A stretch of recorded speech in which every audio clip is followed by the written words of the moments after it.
Hello traders, good evening traders. आज है 31 जुलाई 2025 और स्वागत है आप सभी का हमारे यूट्यूब चैनल लक्ष्मी कैपिटल पे। ट्रेडर्स, हम इस वीडियो में पोस्ट मार्केट एनालिसिस करेंगे और देखेंगे क्या प्राइस एक्शन रही आज के दिन पे और कल के लिए प्लानिंग करेंगे। कल इंट्राडे में हम क्या कर सकते हैं, ओवरऑल मार्केट को देखेंगे, एडवांस डिक्लाइन देखेंगे, हिट मैप देखेंगे और बिल्कुल पता करने की कोशिश करेंगे क्या मार्केट रह सकता है कल के दिन पे और आज के दिन पे क्या हुआ। हर एक चीज़ बिल्कुल डिटेल में बातें करेंगे। तो चैनल पे पहली बार आए हैं तो चैनल को सब्सक्राइब कर लीजिए, वीडियो को लाइक कर लीजिए और बढ़ते हैं आगे। ट्रेड्स आगे चलने से पहले डिस्क्लेमर दे देते हैं, जो भी चार्ट पैटर्न हम यहाँ शेयर कर रहे हैं वो बस एजुकेशनल पर्पज से है, तो कृपया इस बात को ध्यान में रखते हुए ही ट्रेड करिएगा।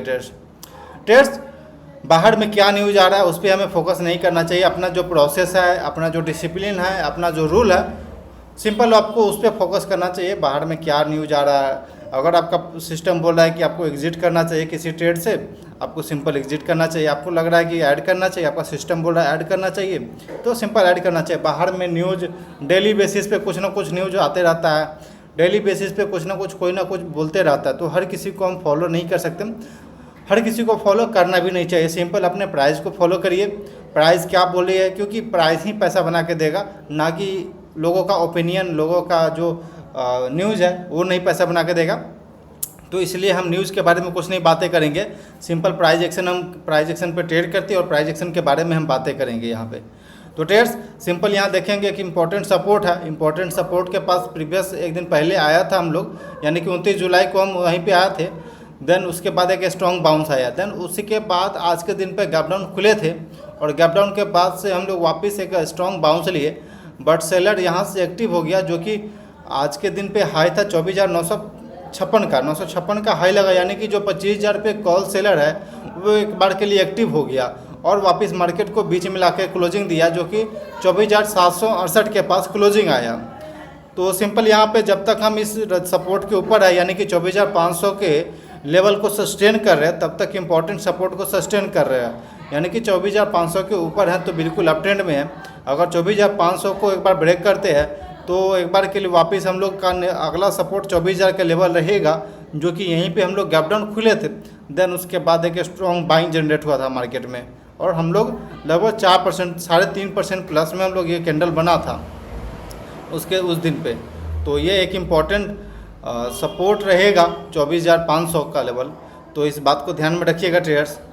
निफ्टी बैंक का चार्ट पैटर्न देखते हैं। निफ्टी बैंक में चार्ट पैटर्न देखेंगे ट्रेडर्स तो ये इस रेंज में कंसोलिडेट कर रहा है, जो कि एक इम्पॉर्टेंट सपोर्ट है 55,000 के ऊपर ही सस्टेन कर रहा है।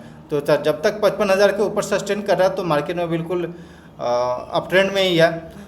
बस माइनर सही है, करेक्शन माइनर सही है, सेकआउट जैसा चल रहा है सिचुएशन, तो इस बात को ध्यान में रखते हुए ही प्लान करिएगा ट्रेडर्स। निफ्टी 500 का चार्ट पैटर्न एक बार देख लेते हैं। निफ्टी 500 का चार्ट पैटर्न भी देखेंगे तो ट्रेडर्स ये अभी अपने सपोर्ट के ऊपर ही है, एक रेंज में कंसोलिडेट कर रहा है, तो कंसोलिडेशन तो रहेगा ही।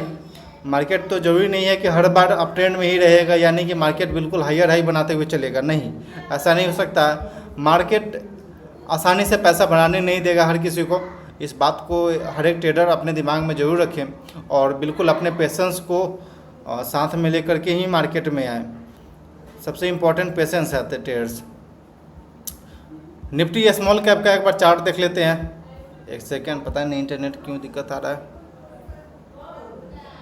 निफ्टी स्मॉल कैप का अगर चार्ट हम देखें तो ये भी अपने सब इम्पोर्टेंट सपोर्ट के ऊपर कंसोलिडेट कर रहा है।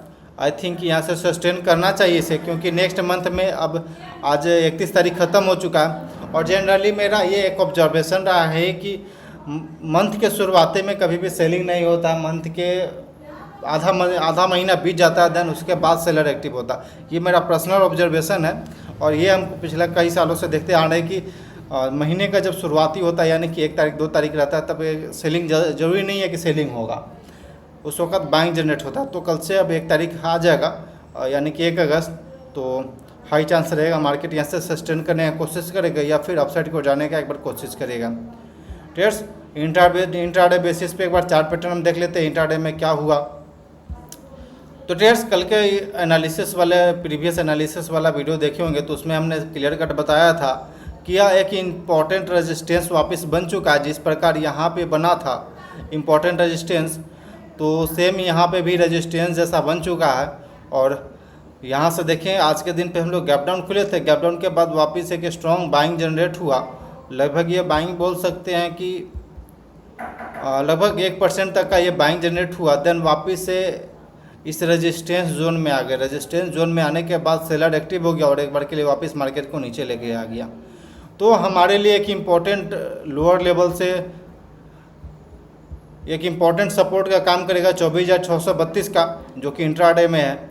24,632 पे अगर हम लोग मान लीजिए कल के दिन पे गैप डाउन खुल जाते हैं तो हाई चांस है कि यहाँ से बाइंग जनरेट होगा और प्राइस अपसाइड की ओर मूवमेंट करेगा, जिस प्रकार ये किया। तो हम वेट करेंगे, या फिर इस रेजिस्टेंस लेवल को अगर हम लोग एक बार ब्रेकआउट दे देते हैं और सस्टेन करते हैं अपसाइड की ओर, तो वापस हम लोग अपसाइड की ओर जाएंगे। क्योंकि हाई चांस है कि अगर इस जोन में जो भी सेलर होगा वो आज के दिन पे कुछ ना कुछ स्क्वायर अप कर ले होंगे वो अपना पोजीशन, और अगर बाइंग जनरेट होता है तो एक बार के लिए हम यहाँ पे वेट करेंगे। और इस रेजिस्टेंस जोन के ऊपर अगर हम सस्टेन करते हैं 15 मिनट 20 मिनट या लगभग आधा घंटा करीब, तो फिर हाई चांस है कि हम लोग वापस अपसाइड की ओर मूवमेंट दिखाएंगे। तो ट्रेडर्स इस बात को ध्यान में रखते हुए ही निफ्टी को ट्रेड करिएगा। डाउन साइड के लिए जब तक हम लोग 24,632 के लेवल को ब्रेक करके नहीं सस्टेन करते हैं तब तक हम 24,500 को नहीं जाएंगे। 24,500 जाने के लिए हमको इस लेवल को ब्रेक करना होगा और इसके नीचे सस्टेन करना होगा ट्रेडर्स। नहीं तो यहाँ पे जिस प्रकार ये बायर एक्टिव हो गया, वापस आज के दिन पे बायर एक्टिव हो गया, तो फिर बाइंग यहाँ इस लेवल पे बाइंग जनरेट हुआ है, तब जा कर के प्राइस अपसाइड की ओर गया है। तो ये इतना आसानी से इस लेवल को ब्रेक नहीं करने वाली है, इस बात को ध्यान में रखिएगा ट्रेडर्स। आते हैं बैंक निफ्टी के चार्ट पैटर्न पे। बैंक निफ्टी का चार्ट पैटर्न देखेंगे ट्रेडर्स तो ये एक इंपॉर्टेंट रेजिस्टेंस था जहाँ पे 9:15 में कल सेलिंग हुआ। देन वापस हम लोग एक बार अपसाइड की ओर जाने की कोशिश किए, बट सेलर एक्टिव हो गया। आज के दिन पे देखेंगे ट्रेडर्स तो आज के दिन पे वापस हम लोग इसे कवर करने की कोशिश किए, बट हम लोग अपसाइड को सस्टेन नहीं कर पाए। यानी कि इस जोन में एक सेलर भी है और यहाँ पे बायर भी है, यानी कि जो 55,550 के लेवल है एक इम्पॉर्टेंट, एक सेकेंड यार, पता नहीं यार गाड़ी वाला को अभी जाना था। जो 55,550 का जो लेवल है वो एक इम्पॉर्टेंट सपोर्ट है ट्रेड्स। तो अगर कल प्राइस अगर मान लीजिए वापस हम लोग यहाँ खुलते हैं और यहाँ आते हैं, इस सपोर्ट जोन में आते हैं, तो हाई चांस रहेगा कि एक बार हम लोग बाइंग साइड जाएंगे। अगर हम लोग गैप अप खुल जाते हैं, गैप अप खुलते हैं और इसके ऊपर सस्टेन करें जब तक, तब जा कर के हम लोग कहेंगे कि अपसाइड की ओर जा रहे हैं। नहीं तो फिर हम वेट करेंगे ट्रेडर्स। जब तक इस लेवल को सस्टेन नहीं करेगा तब तक हम लोग बाइंग साइड जा नहीं पाएंगे ट्रेडर्स।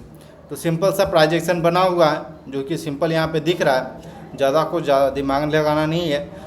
लोअर लेवल पे अगर खुलता है तो बाइंग करना, अपसाइड की ओर खुले तो एक बार के लिए वेट करना है। देन अगर सस्टेन कर जाए ब्रेकआउट को तो आपको बाइंग साइड जाना है ट्रेडर्स। NSE के साइड पे चलते हैं और एक बार एडवांस डिक्लाइन देख लेते हैं कि क्या एडवांस डिक्लाइन आज के दिन पे रही है। ट्रेड्स 1907 स्टॉक डिक्लाइन साइड में रहा है, वहीं पे एडवांस साइड में 1047 स्टॉक, यानी कि 50% जो है स्टॉक जो है डाउन साइड की ओर क्लोजिंग दिया है। वहीं पे 247 स्टॉक जो है वो प्लस साइड में क्लोजिंग दिया है, यानी कि मोस्ट ऑफ द जो स्टॉक है वो उसमें डिक्लाइन दिख रहा है यहाँ पे और सेलिंग प्रेशर दिख रहा है। ट्रेड्स हिट मैप देखते हैं। हिट मैप में स्मॉल कैप 1% डाउन में, मिड कैप सिलेक्टेड 1% डाउन में, वहीं पे स्मॉल कैप 50 भी 1% डाउन में। और मोस्ट ऑफ दी जो सेक्टर है सेक्टोरल इंडेक्सेस का वो बिल्कुल फ्लैट टू निगेटिव क्लोज दिया है। यहाँ पे एक भी ग्रीन नहीं दिख रही है, यानी कि सेलर एक्टिव है, सेलिंग हो रहा है मार्केट में। इस सेक्टोरल इंडेक्सेस का बात करें तो ट्रेड्स FMCG आज के दिन पे लगभग 1.5% के पास में, और मीडिया सेक्टर फ्लैट ही रहा, लेकिन फार्मा में 1.5% लगभग 1% प्लस में सेलिंग चला है, मेटल में सेलिंग चला, ऑयल एंड गैस में, हेल्थ केयर में। तो मोस्ट ऑफ द जो सेक्टर है वो भी डाउन साइड डीप रेड यहाँ पे दिख रहा है, डीप रेड में जाके क्लोजिंग दिया है। कुछ सस्टेन करने की कोशिश किया जो कि FMCG है। तो ट्रेड्स देखते हैं क्या होती है अगले दिन पे। यहाँ पे कोई स्ट्रेंथ तो दिख नहीं रहा, बस प्राइस एक्शन के बेस पे अगर बात करें तो हो सकता है कि हम लोग इसी रेंज में सस्टेन करें, और जब तक ब्रेकआउट नहीं देता स्विंग हाई का इंट्राडे बेसिस पे तब तक हम लोग अपसाइड को बोल नहीं सकते। ऐसे कल से 1 तारीख शुरू हो रहा है तो हाई चांस रहेगा कि बाइंग जनरेट होना चाहिए, मेरा थिंकिंग ये कह रहा है। तो ट्रेडर्स आई थिंक कि आपको ये वीडियो अच्छा लगा हो और नॉलेजेबल लगा हो तो अपने दोस्तों के साथ ज़रूर शेयर करिएगा, लाइक करिएगा, कमेंट करिएगा कोई क्वेरी हो तो, और हमारे चैनल को सब्सक्राइब करिएगा। ट्रेडर्स मिलते हैं फिर कल के दिन पे, तब तक के लिए